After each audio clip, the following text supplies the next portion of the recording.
C'est une histoire d'exil et de survivance, de fuite et de déracinement, une histoire de filiation empêchée, fragmentée.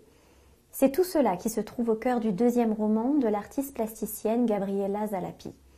Après Antonia, récit d'une émancipation féminine, l'autrice publie Willibald aux éditions Zoé, consacré à la trajectoire d'un homme qui fuit l'Autriche et les persécutions antisémites pour se réfugier d'abord en Angleterre, puis en France, en Espagne et enfin au Brésil.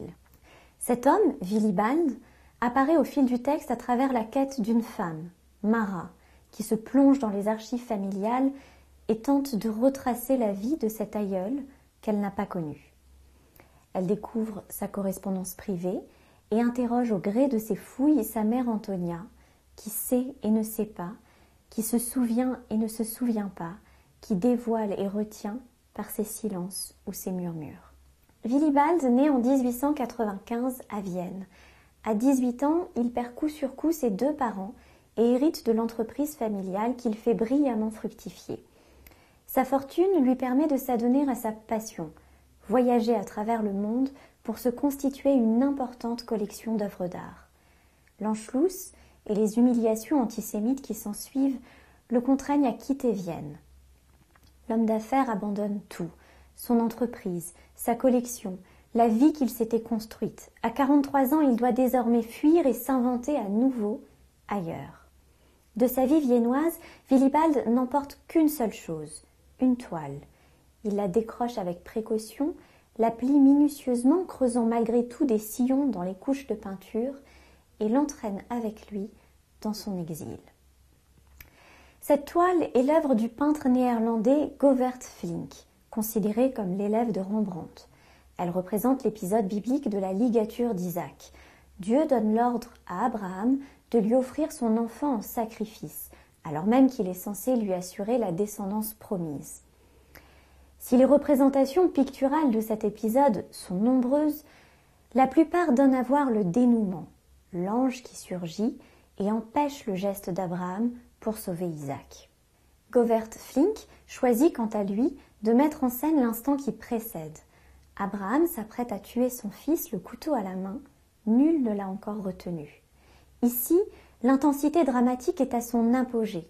Le désastre est imminent et cette possibilité du tragique demeure figée dans le clair-obscur de la toile. Pourquoi Willibald était-il si attaché à cette œuvre? Pourquoi choisit-il de la conserver au moment où il fut contraint de se défaire de tout? Pourquoi celle-ci plutôt qu'une autre? Cette interrogation hante Mara depuis toujours, alors qu'elle contemple le tableau suspendu au mur de son HLM. Dans les entailles fissurées de la toile, elle tente de saisir qui était l'homme qui l'emporta pour seul et unique bagage, alors que se dérobait implacablement sa vie tout entière. Où se trouve Willibald dans ce tableau? Quelle place occupe-t-il dans ce récit d'une filiation menacée?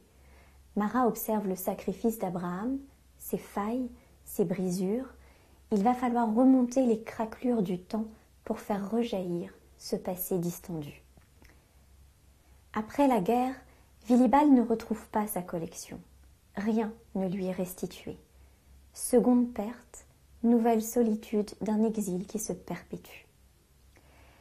Gabriela Zalapi raconte cette quête généalogique à l'aide de fragments épars qu'elle assemble délicatement au fil de son récit.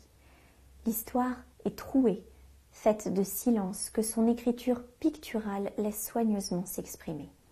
Dialogues et descriptions se suivent sans qu'aucune distinction ne se signale. Tout s'enchaîne et s'entremêle par petites touches impressionnistes pour former finalement une série de tableaux mémoriels.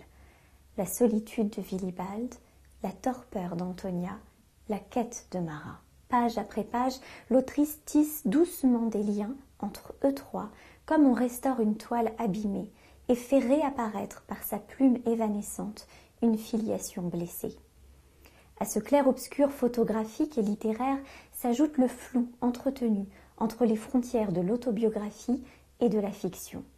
Si Gabriela Zalapi réédifie les liens familiaux de ses personnages, elle tait jusqu'au bout sa place dans cette généalogie.